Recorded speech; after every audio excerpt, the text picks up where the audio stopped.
اعوذ باللہ من الشیطان اللعین الرجیم بسم اللہ الرحمن الرحیم الحمد للہ رب العالمین والصلاة والسلام علی اشرف الانبیاء والمرسلین واہل بیتہ الطیبین الطاہرین المعصومین المظلومین اما بعد۔ سورہ مبارکہ زخرف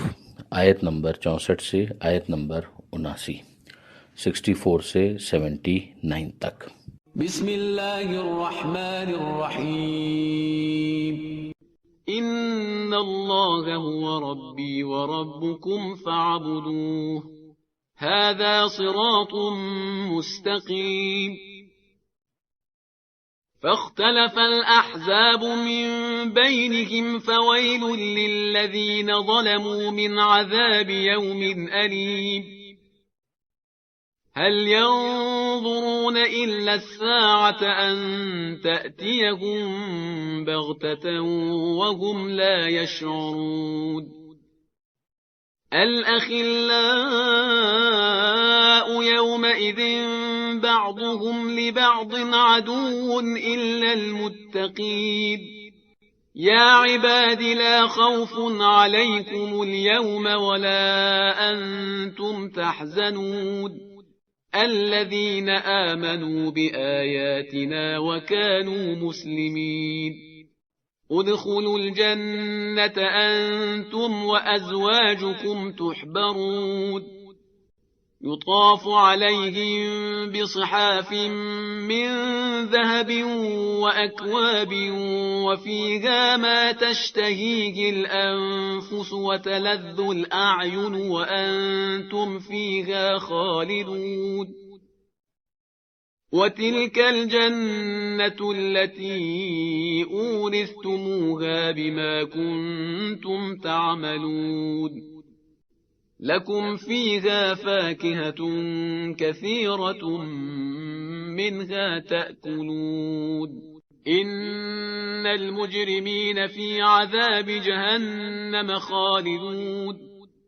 لا يفتر عنهم وهم فيه مبلسون وما ظلمناهم ولكن كانوا هم الظالمين ونادوا يا مالك ليقض علينا ربك قال إنكم ماكثون لقد جئناكم بالحق ولكن أكثركم للحق كارهون أم أبرموا أمرا فإنا مبرمون۔ ارشاد ہوا پروردگار عالم کا حضرت عیسیٰ علیہ السلام کے بارے میں کہ جب عیسیٰ علیہ السلام ان کے پاس بینات لے کر آئے، یعنی معجزات لے کر آئے اور اپنے دین کا تعارف کروایا کہ میں تمہارے پاس وہ دین لے کر آیا ہوں جو حکمت پر مبنی ہے، اور میں اس لیے آیا ہوں کہ تمہارے درمیان بعض ان چیزوں کا کہ جن میں تمہارا اختلاف ہے فیصلہ کر دوں، اللہ کا تقوی اختیار کرو اور میری اطاعت کرو۔ آگے وہ گفتگو بڑھتی ہے کہ ان اللہ ہوا ربی و ربکم، کہ یقیناً اللہ وہی میرا بھی رب ہے اور تمہارا بھی رب ہے، فاعبدوہ، اسی کی عبادت کرو، ھذا صراط مستقیم، اور یہ صراط مستقیم ہے، یہ ہے سیدھا راستہ۔ حضرت عیسیٰ علیہ السلام کی گفتگو میں واضح طور پر پروردگار عالم ہی کی عبادت کا حوالہ اس طرف متوجہ کرنے کے لیے بھی ہو سکتا ہے کہ کہیں تم مجھے بعد میں خدا کا بیٹا قرار دے کر میری عبادت شروع نہ کر دینا۔ پھر بعد میں جو کچھ ہوا وہ اختلاف ہی کی صورت میں نمایاں ہوا کہ لوگوں نے اختلاف کرنا شروع کر دیا، اور یہاں پر کہا گیا کہ فاختلف الاحزاب من بینہم، ان گروہوں نے آپس میں اختلاف کرنا شروع کر دیا، یعنی کچھ تو یہود کی طرح سے ابتدائی سے حضرت عیسیٰ علیہ السلام کے بارے میں ایک بہت ہی ناپسندیدہ اوپینین رکھتے تھے، اور حضرت عیسیٰ علیہ السلام کے نسب پر بھی زبان تان دراز کرتے تھے، اور جناب مریم سلام اللہ علیہا ان پر بھی اعتراض کیا کرتے تھے۔ پھر اس کے بعد کچھ وہ ہوئے کہ جو جناب عیسیٰ علیہ السلام کی خدائی کے قائل ہو گئے، جناب عیسیٰ علیہ السلام کے فرزند خدا ہونے کے قائل ہو گئے، اور کچھ وہ بھی تھے کہ جو بہرحال جناب عیسیٰ علیہ السلام کے نبی ہونے کے قائل رہے۔ تو یہ اختلاف ان لوگوں کے درمیان نمایاں ہوتا چلا گیا۔ فویل للذین ظلموا من عذاب یوم علیم، تو ویل اور تباہی ہے ان لوگوں کے لیے کہ جنہوں نے ظلم کیا عذاب یوم علیم، یعنی اس دن کے عذاب سے جو دردناک ہوگا۔ آگے ارشاد ہوتا ہے حل ینظرون الا الساعہ، کیا انتظار ہے ان کو سوا قیامت کے؟ یعنی یہ تو ایسا لگ رہا ہے کہ صرف اور صرف قیامت ہی کا انتظار کر رہے ہیں، اگرچہ ہونا یہ چاہیے تھا کہ یہ لوگ دنیا کے اندر اپنے آپ کو قیامت کے لیے تیار کرتے، مگر انہوں نے تو طے یہ کیا ہوا ہے کہ گویا قیامت آئے گی تب ہم مانیں گے، تو اس وقت ماننا جو ہے کوئی فائدہ نہیں دے گا۔ هل ينظرون الا الساعة، کہ یہ لوگ صرف اور صرف قیامت کا انتظار کر رہے ہیں، ان تأتیہم بغتتاً، کہ اچانک وہ ان کے اوپر آ جائے، وہم لا یشعرون، جبکہ انہیں خبر بھی نہ ہو۔ الاخلاء یومئذ بعضهم لبعض عدو، دوست اس دن ایک دوسرے کے دشمن ہوں گے، الا المتقین، مگر وہ کہ جو صاحبان تقوی ہیں۔ یعنی اس دنیا کے اندر دوستیاں اس لیے بھی کی جاتی ہیں کہ ایک دوسرے کا ساتھ دیا جائے، مگر کیا یہ دوستیاں قیامت کے میدان میں بھی کوئی فائدہ یا کوئی سپورٹ دے سکتی ہیں؟ اگر اس دوستی کی بنیاد دنیا میں تقوی ہے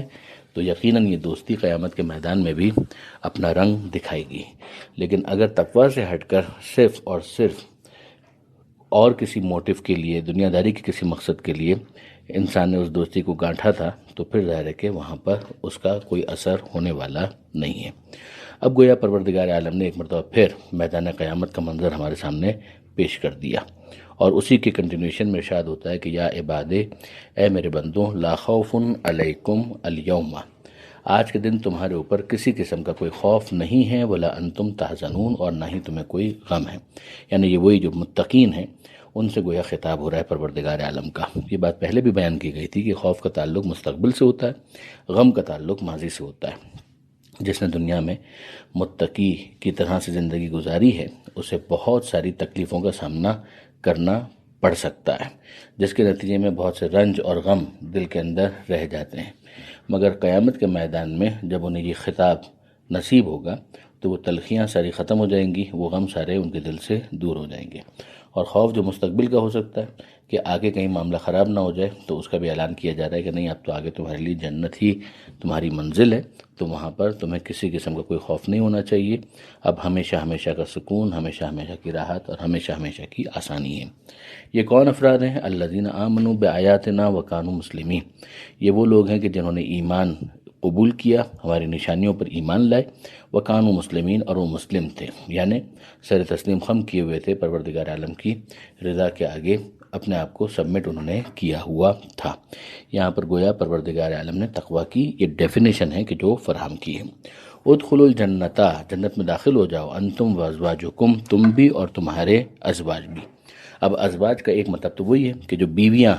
تمہاری ہیں وہ بھی داخل ہو جائیں، ظاہر ہے کہ اگر وہ اہل ہیں تو بے شک وہ بھی داخل ہو جائیں، اور ازواج کا ایک اور مطلب جو صنف کے اعتبار سے ہوتا ہے، گروہ کے اعتبار سے بھی ہوتا ہے، کہ جو تم جیسے اور افراد ہیں، جیسے کہ کہا جا رہا تھا کہ دوستیاں باقی نہیں رہیں گی، صرف اور صرف تقوی کی بنیاد پر جو دوستی ہوگی وہ فائدہ دے گی، تو گویا یہ جو متقین کا گروہ ہے وہ سب کے سب، یعنی تم بھی داخل ہو جاؤ، اور تم جیسے جو دوسرے صاحبان تقوی ہیں تم سب کے سب داخل ہو جاؤ، تحبرون، اور خوش خوش داخل ہو جاؤ۔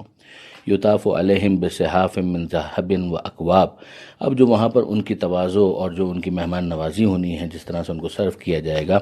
اس کا ذکر وہاں پر کیا جا رہا ہے کہ ان پر دور چل رہے ہوں گے بڑے بڑے ساغروں اور پیالوں کے، جو سونے کے ہوں گے، اور وہاں انہیں وہ ملے گا جو ان کا دل چاہے، یعنی وہاں پر ظاہر ہے کہ بہت سارے افراد غلمان کی صورت میں ان کی خدمت کرنے پر معمور ہوں گے، اور وہ ان کو سرو کر رہے ہوں گے، تو ان کے ہاتھوں میں رکابیاں ہیں، ان کے ہاتھوں میں گلاس ہیں، ان کے ہاتھوں میں مختلف برتن ہیں، اور وہ بڑی ہی خوشنما اور خوبصورت اور بہت ہی عمدہ مٹیریل کے بنے ہوئے ہیں، جس کو یہاں پر تو سونے سے بھی تعبیر کیا گیا ہے کہ من ذہب واکواب وفیہا ما تشتہی الانفس وتلذ الاعین، اور وہاں پر وہ سب کچھ ہوگا جو ان کا دل چاہے، یعنی یہ تو کچھ چیزیں بتائی گئیں، ورنہ جو ان کا دل چاہے، وتلذ الاعین، اور ان کی آنکھوں کے لیے بھی لذت کا سامان ہوگا، وانتم فیہا خالدون، اور تم اس کے اندر ہمیشہ ہمیشہ رہو گے، یعنی چیک آؤٹ کا کوئی ٹائم نہیں ہے، ایسا نہیں ہے کہ تمہیں وہاں سے نکلنا ہوگا، بلکہ تم وہاں پر ہمیشہ ہمیشہ رہو گے۔ وتلک الجنۃ التی اورثتموہا بما کنتم تعملون، اور یہ وہ بہشت ہے جس کے تم حقدار بنے ہو ان اعمال سے جو تم کیا کرتے تھے۔